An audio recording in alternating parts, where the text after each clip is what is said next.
ألقاها وأقبل يمناها. Pertanyaan sekarang, saya yakin Tuhan saya Allah, tapi Allah nggak kelihatan. Ada alasan tidak kenapa Allah nggak kelihatan? Ada alasannya. Anda tanamkan baik-baik, ini masalah akidah yang paling penting. Kata Nabi, atau disebutkan dalam banyak riwayat, bahwasanya nabi-nabi pun belum pernah ada nabi yang lihat Allah, termasuk Nabi Muhammad SAW. Kita ambil dalilnya dalam hadis Bukhari. Waktu Nabi SAW pulang dari Isra Mi'raj, jemaah sekalian, Aisyah bertanya radhiyallahu anha, berkata, istri beliau, ya Rasulullah, hal tara rabbak, apakah anda waktu Mi'raj ke langit, terima perintah salat, sempat lihat Tuhan anda enggak? Lihat enggak Allah itu bagaimana? Apa jawaban Nabi SAW? Nurun ala nur anna arah. Allah itu cahaya, di atas cahaya, terang sekali, bagaimana saya bisa melihatnya? Artinya Nabi SAW mengatakan, saya sendiri belum pernah lihat bagaimana itu Allah.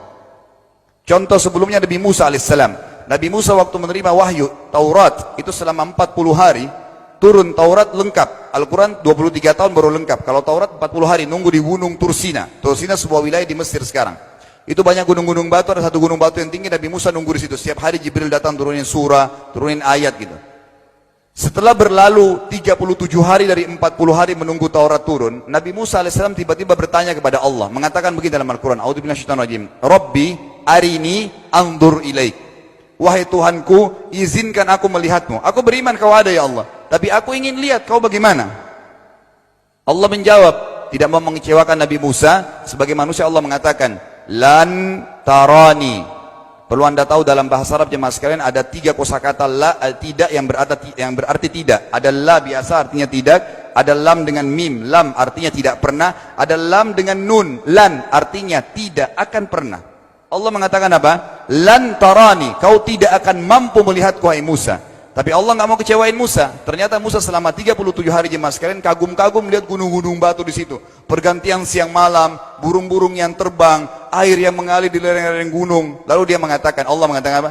Walakin unzur ilal jabal, fa in istaqarra makanahu fa sawfa tarani.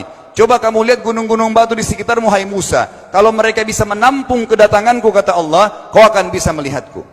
Apa yang terjadi? Allah lanjutkan, falamma tajalla rabbuhu lil jabal, waktu Allah baru niat mau datang, belum datang, ja'alahu dakka, semua gunung batu itu hancur lebur, tidak mampu menampung kedatangan Allah.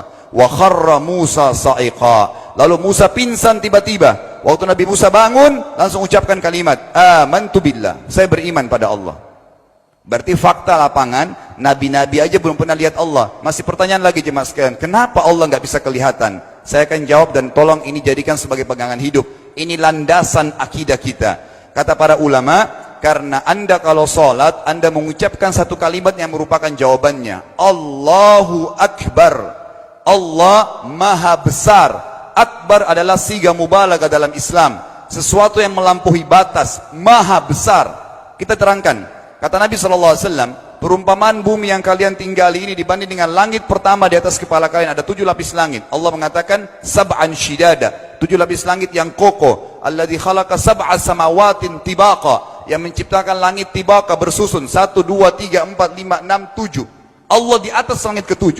Kata Nabi SAW, perumpamaan bumi yang kalian tinggalin dibanding dengan langit pertama di atas kepala kalian, ibaratnya seperti cincin yang dibuang di padang pasir.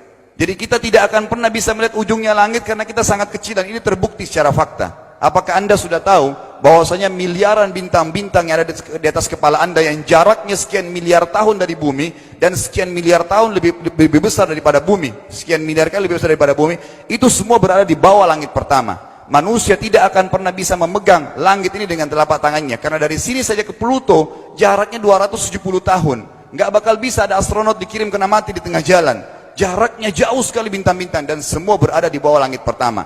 Kata Nabi SAW, di atasnya ada langit kedua besarnya, digabung antara bumi sama langit pertama seperti cincin dibuang di padang pasir. Langit ketiga, 2, 1 dan bumi digabung tiga-tiganya, dimana langit ketiga seperti cincin dibuang di padang pasir, sampai langit ketujuh, 5, 6, 4, 3, 2, 1 dan bumi, 7 digabung, dibanding langit ketujuh seperti cincin dibuang di padang pasir. Dan langit yang luas ini jemaah sekalian dipenuhi dengan makhluk Allah yang lain namanya malaikat. Dalam hadis Bukhari kata Nabi SAW, waktu saya sedang dimi'rajkan ke langit, tidak ada 4 jari pun ukuran di langit yang luas itu, kecuali saya temukan malaikat yang sedang ruku atau sujud, penuh dengan jumlah mereka.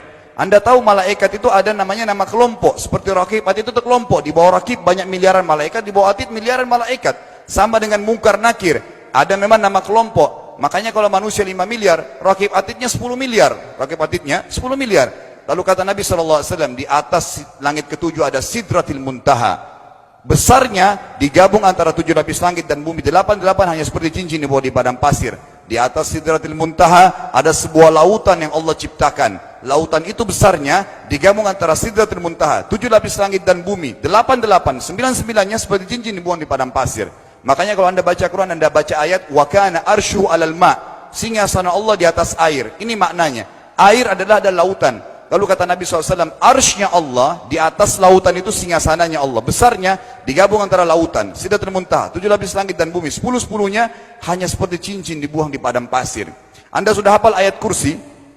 Apa artinya? Ayat tanda-tanda kebesaran Allah. Kursi itu artinya bukan tempat duduk, tapi tempat pijakan kaki raja di singgasana. Kalau raja inginnya singgasananya dipijakan kaki, itu namanya kursi. Kita baca apa? Wasi'a kursiyuhu as-samawati wal ard. Pijakan kakinya Allah saja sudah menutupi seluruh langit dan bumi ini. Jadi kita mustahil bisa melihat Allah karena besarnya Allah Azza wa Jal. Tinggal kita tutup jemaah sekalian. Kira-kira, lalu bagaimana saya berhubungan dengan Allah? Jawabannya sederhana. Anda lingkari namanya Allah, ini Tuhan kita. Yang menyembah selain Allah kafir, yang mempartisipasikan Allah dengan makhluknya, masih sembah berhala, kuburan, jimat, namanya syirik. Dua-dua nggak boleh.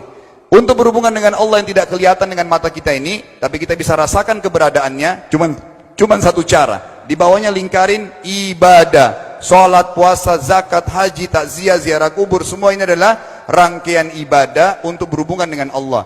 Semua ibadah ini jemaah sekalian harus seperti yang Allah mau, bukan yang Anda mau. Ini penting. Karena kalau tidak seperti yang Allah mau, Allah tidak terima. Bagaimana caranya supaya bisa seperti yang Allah mau? Ikuti buku pedomannya. Ada Al-Quran, ada Sunnah. Yang beribadah keluar dari 2 pedoman wahyu ini tidak akan diterima oleh Allah. Seperti Anda kalau kerja di perusahaan, pimpinan perusahaan kasih peraturan. Senin pakai baju kuning, Selasa baju hijau, Rabu pakai baju hitam. Datang jam 7, keluar jam 5 sore. Ternyata Anda tidak. Hari Senin Anda pakai baju yang hari Rabu, datangnya jam 9, keluar jam 2 siang, dikeluarkan oleh pimpinan atasannya. Itu baru peraturan manusia. Bagaimana dengan peraturan Allah Azza wa Jal? Maka kita simpulkan semua jemaah sekalian adalah, yakinlah Tuhan Anda Allah ada, satu-satunya Tuhan. Kalau Anda sedang sakit, yang ciptakan Anda Allah, yang ciptakan penyakit Allah, yang menciptakan kesembuhannya Allah. Kalau kita sedang musibah sama, kalau kita sudah senang juga sama. Semoga Allah SWT menjadikan kita orang-orang yang senantiasa beriman padanya, dan juga selalu bertumbuh dalam keimanan tersebut.